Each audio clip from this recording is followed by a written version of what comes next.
যুৱ সাংবাদিক ৰমজান খানৰ পিতৃৰ বিয়োগ।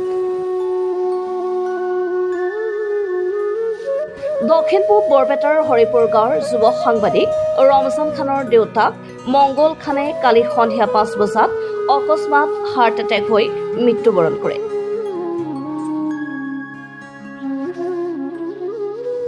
মৃত্যুৰ সময়ত তেখেতৰ বয়স আছিল 57 বছৰ।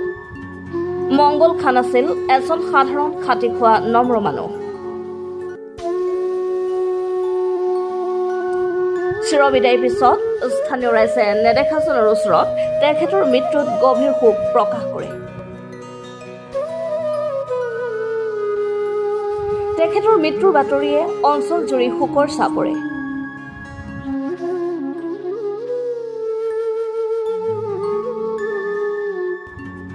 বহৰীৰ পৰা লতিফ খানৰ ৰিপৰ্ট, দ্য ৰিয়েল ফেক্ট।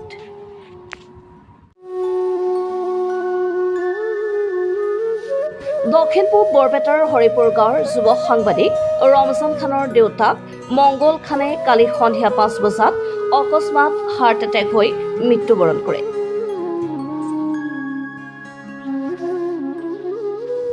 মৃত্যুৰ সময়ত তেখেতৰ বয়স আছিল 57 বছৰ।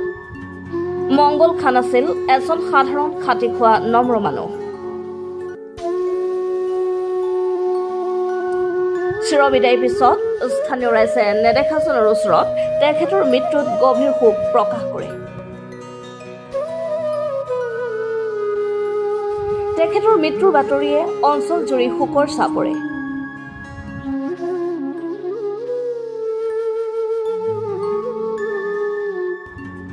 বহৰীৰ পৰা লতিফ খানৰ ৰিপৰ্ট, দ্য ৰিয়েল ফেক্ট।